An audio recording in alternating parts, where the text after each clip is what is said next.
Eurogoals reflects firstly the tightening race in Holland, where slip-ups are almost of epidemic proportion.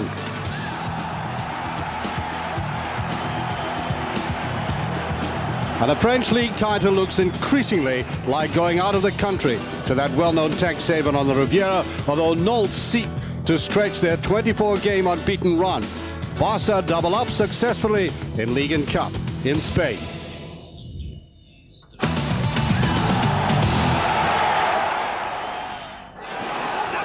Ajax playing here against Volendam in the red and the white. Ajax without Patrick Kluivert, serious knee injury of course, playing for his country against Turkey.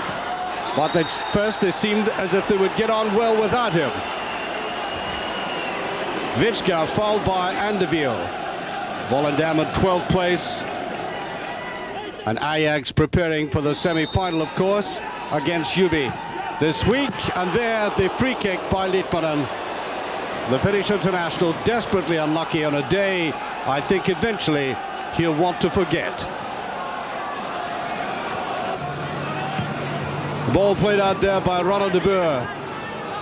Van der Berg inside to Mosampa and saved by Zoetebier. The Ajax attack clicking over now. They have, without Kluivert of course, with he the exception, an almost full-strength team. Ball put out to Litmanen, who really ought to have scored that time. Zoetebier coming out bravely, but it should have been in the back of the net.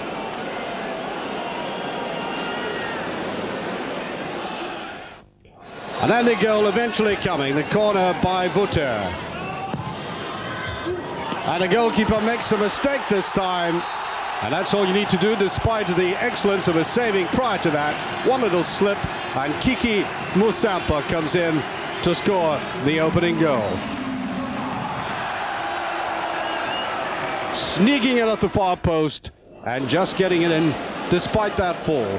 Vichka on towards Ronald de Boer. In comes Litmanen. Backed up by Ronald de Boer, one of the key men in this Ajax side, to Vutter. Looking to the far side to Van der Berg. Well, faint heart, never won a goal. And that was a classic instance of it there. Van der Berg totally fluffing that. Into the second half, Litmanen. Backed up by Ronald de Boer. Now Scholten moving forward. And there's a clash off the ball with Jari Litmanen hitting his opponent Binken, who seems to be suffering, and Litmanen trying to put up a defense here. That he had been hit firstly. There's the challenge on the right-hand side of the screen, and there's a wild kick by Litmanen, who had claimed he'd been elbowed in the face. The retaliation quite unnecessary, and for the first time in his career a red card. Totally out of character for this man, who is a very clean and fair player normally. So a man down, Vichka on to de Boer. Back inside, and Scholten creeping in scores Ajax's second goal.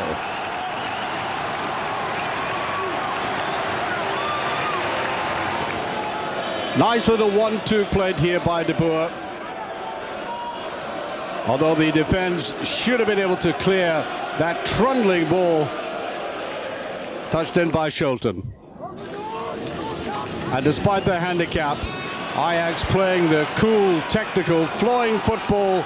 The ball played across by Bogaert, and Vutter comes in. Excellent move by Bogaert, who despite his clash with his coach, playing as part of the team again. Bogaert in the left, Vutter in the center. The result, 3-0.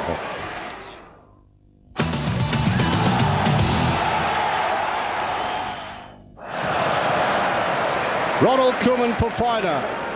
That long and typical ball by Ronald de Koeman. And throughout his career, he's been immaculate with the long passes. The ball played in there by Henrik Larsson. And there's another typical shot by Ronald de Koeman, and the red and white shirts, Feyenoord flooding over Vitesse at this stage. Feyenoord, of course, neck and neck with PSV. Vitesse in 6th position. And Koeman with a taste for coming up and attack. The ball eventually breaking to the Swedish international Henrik Larsson. Over the crossbar it went. Now, Vitesse on the counter-attack. Mackay going through. This is the man reputed to be going to Ajax eventually at the end of the season. And a save by Ed de Goey. Great solo effort there by Mackay. And no wonder Ajax had their eyes on this man.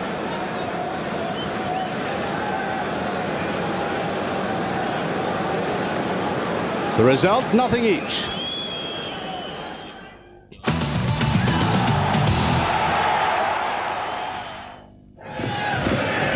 RKC in the bottom against 20 in 3rd place here. And it was RKC in the white and the blue shorts here taking the lead. Most surprisingly, Kalejic scoring the goal.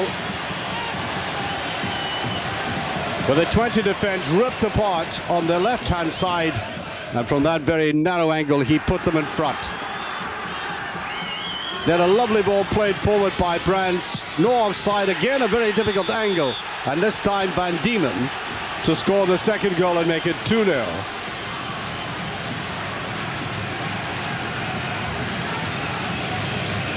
Quite surprised by the excellence of the play of RKC, who are bottom of the Dutch league. Ajupov putting it out to the right here. Streppel moving the ball. Good save by the goalkeeper, Van Dijk. And the ball just pushed away out of harm's way. Now Tenkat to McKinnon, on to Bosman. And just over the crossbar. Corner to RKC. Muller on to Huchma, just getting it away. Budgers waiting for the cross. Streppel. And from a very difficult angle, Brands putting that in to make it 3-0.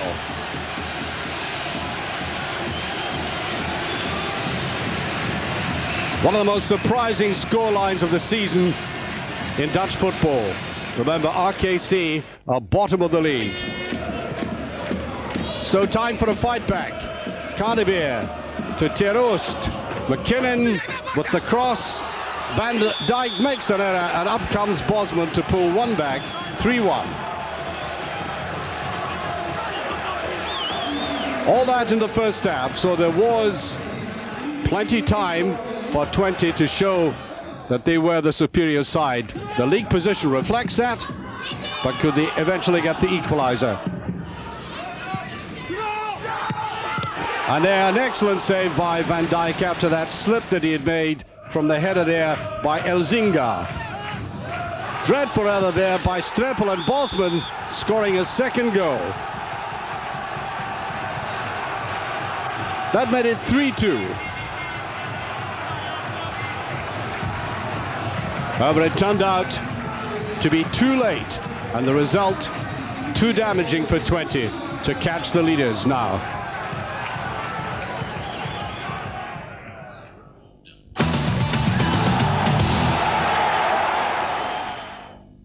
Another surprise coming up here, the derby of Brabant, and PSV was Gilles de Beeld in the side, the ex-Anderlecht star, who had been suspended for 3 months from all football for a deliberate elbowing in the face of a Belgian opponent from Alft.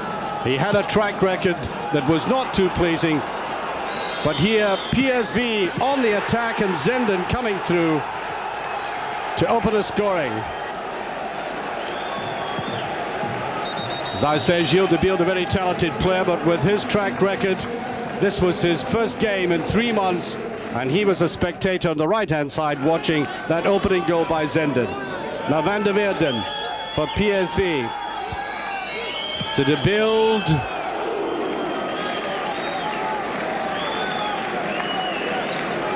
Not too far away with the final shot. And Dick Advocat Always very much an analytical coach. Slice clearance there, and Arambasic comes in to pull one back.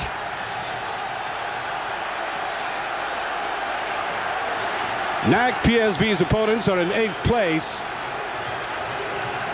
and nobody even expected this. Level terms at that stage in the game. Thrown by Grasberg, headed by Stan Welch. Van Galen tried to get the shot in. Hesitation, Newman plays it to the side, and then a glorious shot eventually by Brood. And all against the run of play, NAC had gone in the lead.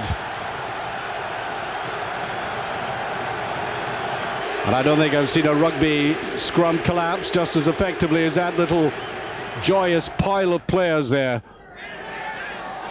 Storage to Brusselaars. Shot by Grasbeek and just saved by Waterhouse. The score still 2-1. And indeed, it could have been more, but for that excellent save by Waterhouse. Second half, the cross by Zenden. Header out by McDonald. Petrovic is there. Koku inside. The build. Dal.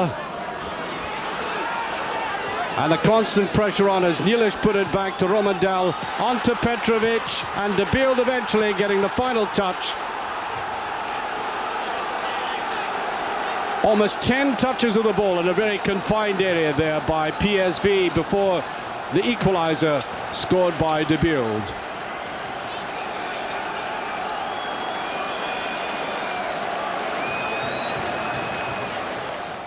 To all at that stage, and now PSV desperately needing the win, realising how close that Feyenoord are to them. Petrovic to Zenden. There's De Beeld with a header. And a save again. Carles is saving that. Perhaps the miss of the match. And PSV had to be content with a draw as a result of this incident. So, surprising result. So while they wish to remain unbeaten, they couldn't afford any slip-ups. Leroux to Ferry. Ferry goes on. Foul by Jombé. Or at least it seemed to be, but the referee just waved play away.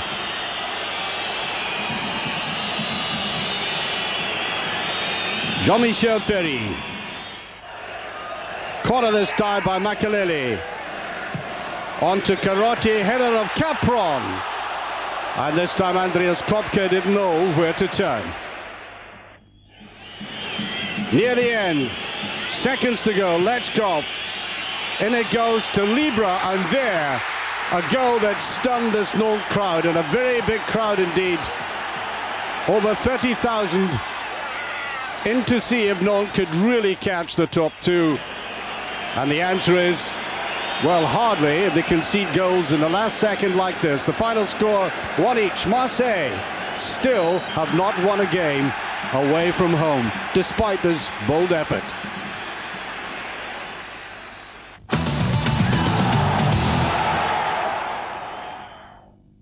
Nancy in the white shirts against Strasbourg, finalists in the League Cup next Saturday against Bordeaux.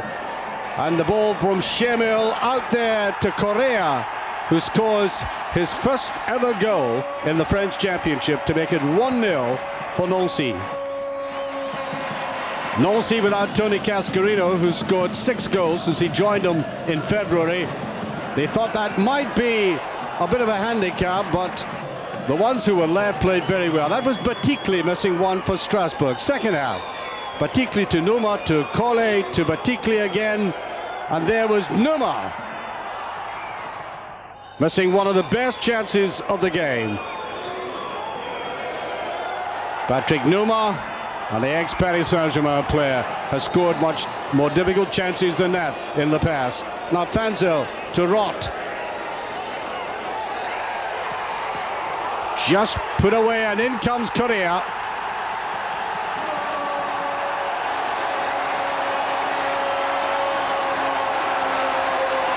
Scoring his second goal ever in the French Championship.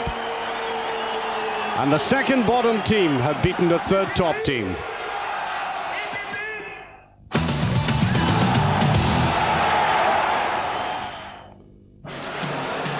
Broad smile on the faces of the coaches, Courbis and Metzi, respectively, of Bordeaux and Montpellier. Montpellier already knocked Bordeaux out of the French Cup. And this man here played his part in it, Bakayoko, the man from the Ivory Coast, scoring his 11th goal of the season. 2 weeks ago, he scored 3 goals in 6 minutes against Lille.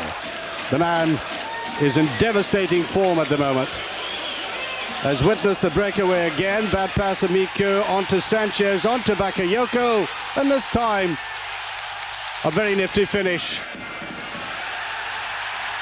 That's his 12th goal, and Montpellier are looking a fairly safe bet for the French Cup now.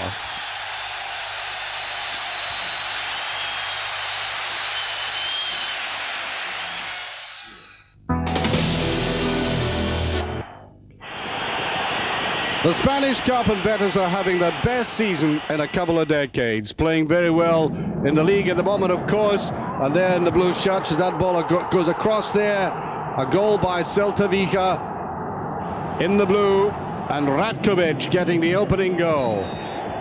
From a very difficult angle, the ball put down there and then just slipped in by Ratkovic. Goalkeeper was Yaro there. And a foul on Ratkovic, who overreacts against Frena. And now we have a bit of a struggle, players getting involved in that when they shouldn't have. And Ratkovic and Urenya are both sent off.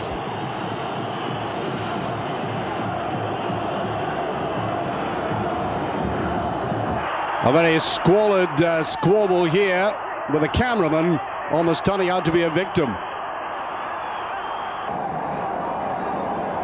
So reduced as they were, Alfonso to Pierre. Betis trying desperately hard to get this equaliser, and it goes in. They had won the first leg 1-0, so that equaliser there qualified them for the Cup semi-final, first in 20 years.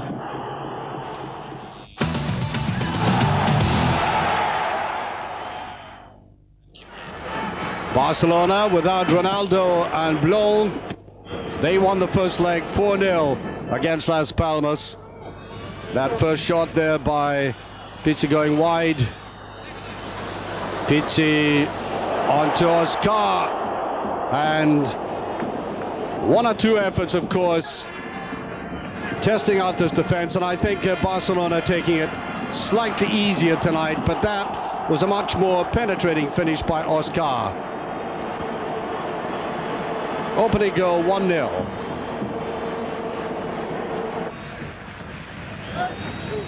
Cross by Pizzi.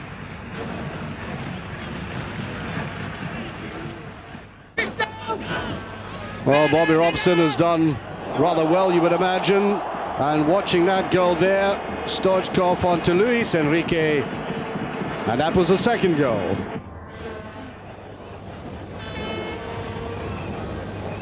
Nicely judged header there, well away from the goalkeeper. And then Luis Enrique, he's a man who prefers to set him up for others. And he set it up for Fernando Couto, Portuguese player who's can have and perform a nifty somersault, making it 3-0. As I said, Betis through. Tenerife will play, of course, tomorrow Schalke in the UEFA Cup semi-final. Celta Vigo are 12th in the league. And here's, as that ball is put across, Celta Vigo go into the lead. Corner, Mostovoy on to Marino. Opening goal in 6 minutes. And then shot by Felipe as Dutrell gets down to it.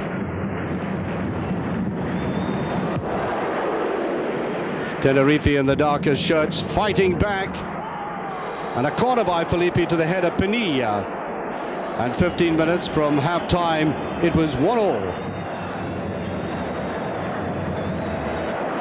Into the second half, Celta Vigo on attack, crossed by Dutrell, Headed by Cesar Gomez back to Mostovoy. And a man who's played for Benfica, Strasbourg and Caen. Now in Spanish football.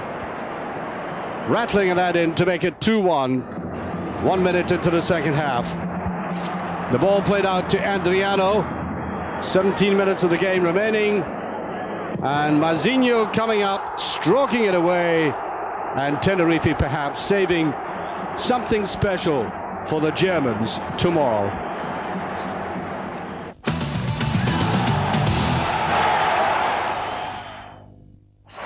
The Oviedo supporters in fine voice. Their team is in 13th place in the league against Athletic Madrid in the red and white, who are 5th. Crossed by Paulo Bento, on to Oli, who drives that in. The goalkeeper Molina looking quite stranded. And only 3 minutes had gone.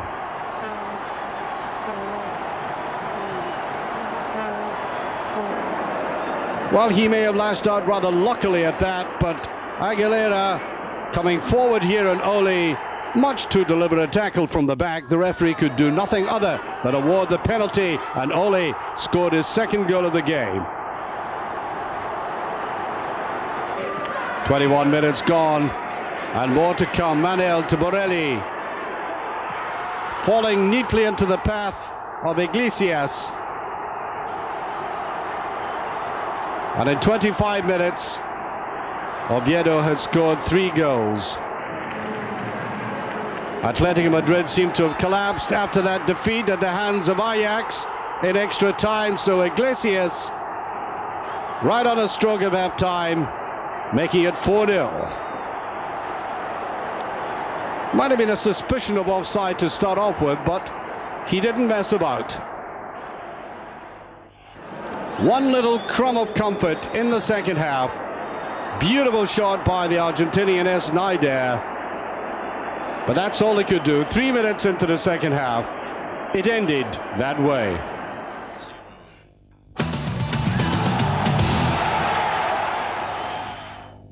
Party time in a new camp. Is this an inducement for Ronaldo to stay in the new camp?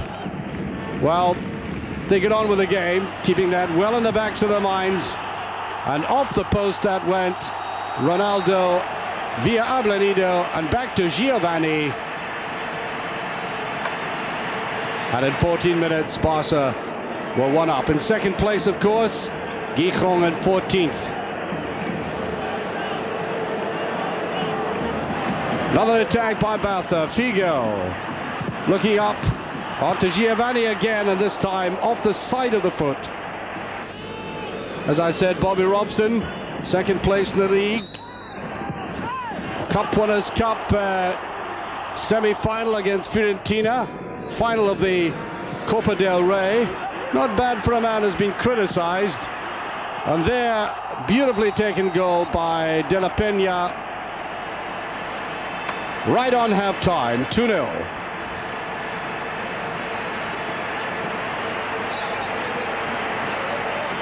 Well, as I said, any other manager would be getting a bonus and an extension of contract, but not in this city. Figo onto Ronaldo. And the inevitable happens. 3-0. Figo to De La Peña. Looking up inside to Ronaldo. And there, Pizzi putting it in, but the goal disallowed.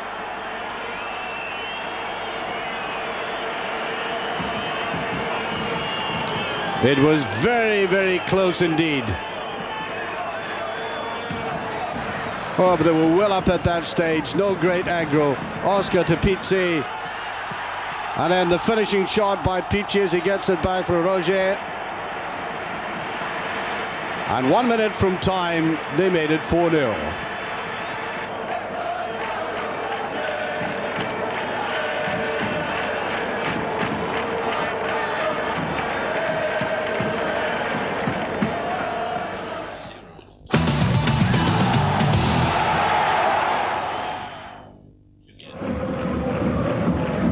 Valladolid in red and white against Valencia, and the bluish shirts there.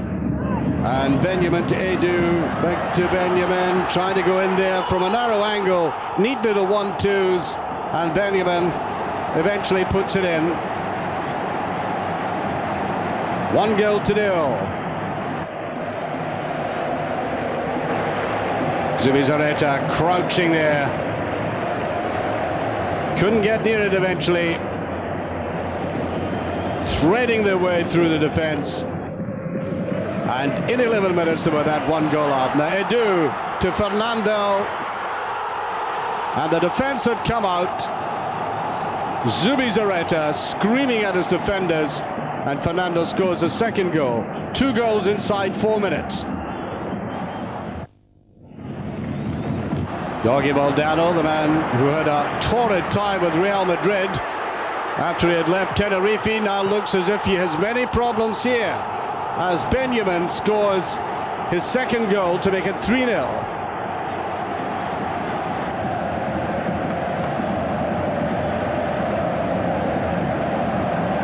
Three goals in 37 minutes. And Valladolid running away with this. Into the second half, and from a free kick by Gomez, glorious header by Quevedo. Powering that away from the goalkeeper, even to his nearer post.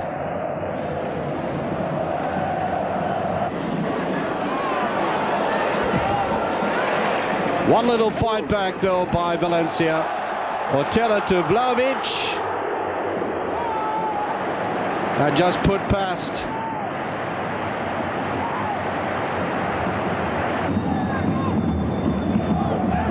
Ball played round the side, and Vlahovic comes round, makes it 4-1.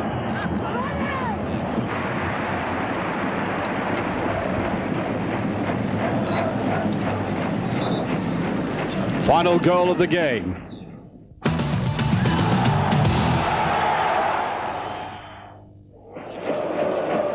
Betis in green and white against Santander. And an own goal there, the corner by Yanni, touched by Alberto. Yanni, the great Croatian player who thunders the ball over so often from wide positions, making that goal, as I said, a deflection by Alberto. The second one, much more clear-cut.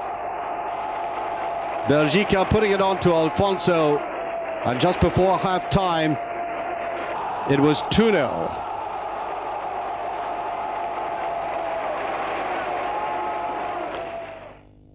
Then fighting back at the other end, 2 minutes from half-time, Villabona on to Marino. And Santander had pulled one back. Santander in 11th place, Betis in 3rd. And Betis still going for second place. There's a dreadful error though there, and Alberto.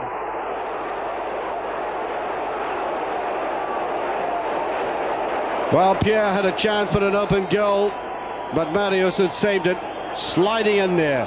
Correa now on to Alberto, in the clear. And that stunned everybody. Pierre really had the winning of the game just before that. And Santander steal a point. And there's a Liessi chasing after Bruges in this game. And Liessi on the ball with the white shirts here and the yellow shirts, and the ball played right through there to Peters to open the scoring in what turned out to be one of the games of the season in Belgium.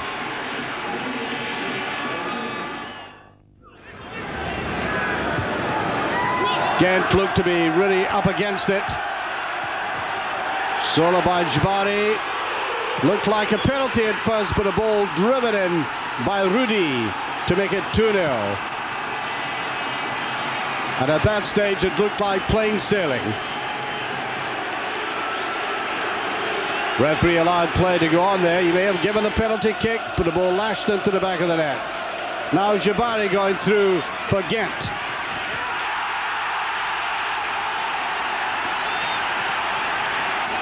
Made that 2-1 with a brilliant solo effort.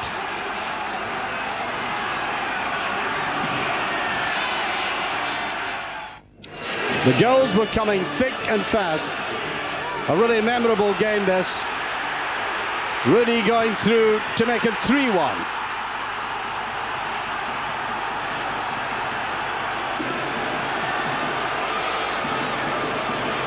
Probably they had no word of how Bruges were doing in their game, but they were playing as if they were highly motivated. Now throw in by Herman. Van Gronsveld is there with the defense appealing for offside.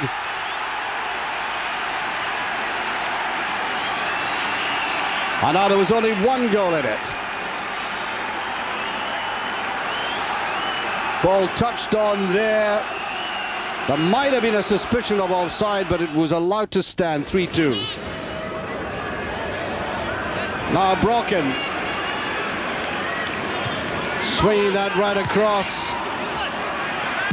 And there was the final shot. Brocken lashing that in.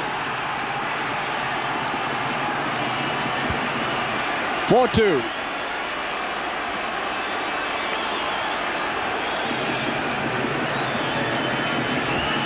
A loose ball, and he punished that defense severely. But still they fought back Ghent. A lot of balls played into the penalty area. Again, the loose ball coming down there, and a difficult angle, but in comes Herman. Stanley Menzo in goal, no chance with that angled shot. And they wanted the ball back quickly. They thought they had Lierse on the run. The referee says, it's my ball.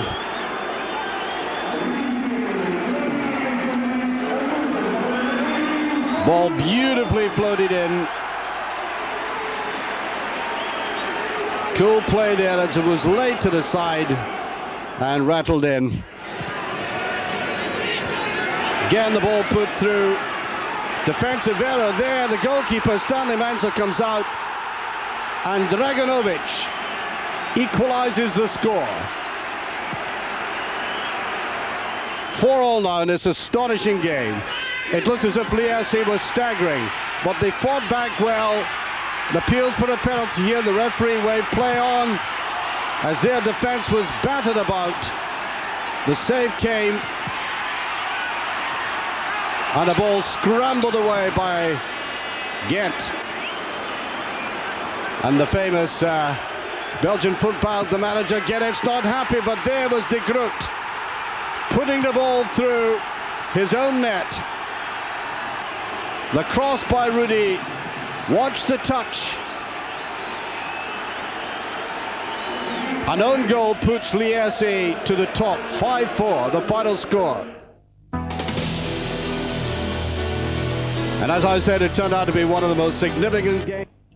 The famous derby, the green and white are sporting the red of Benfica, colours known all around Europe. And here they were, Jordanov and Dominguez with a shot on the post. A very tight game altogether. Now Edgar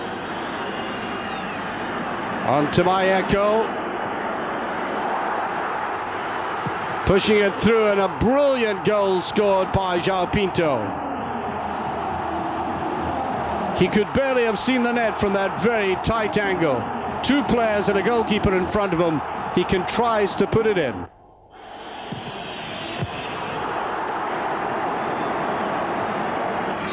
Pedro Barbosa again on the post. And this time Marco Aurelton. They simply could not get the equaliser. Benfica gaining 4 points.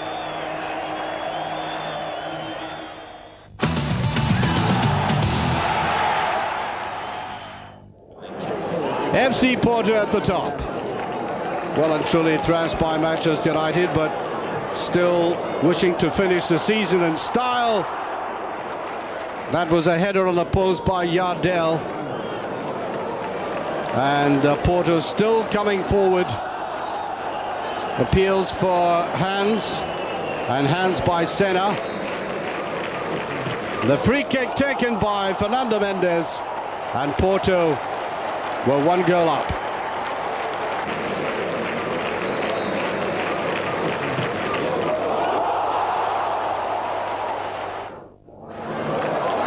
Well, Conchaiko trying to go through in his own.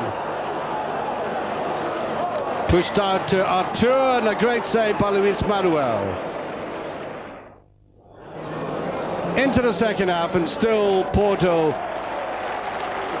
hardly stretched in his game, putting in dangerous balls, and there, great chance for Jardel, scoring in the 70th minute. The signing of Jardel has turned out to be at least a domestic triumph for Porto. Then the ball put through to Barroso, and again a save by Joniak. 2 minutes to go. Ball played away forward to Drulovic. He looks inside, and there's Jardel, utterly composed.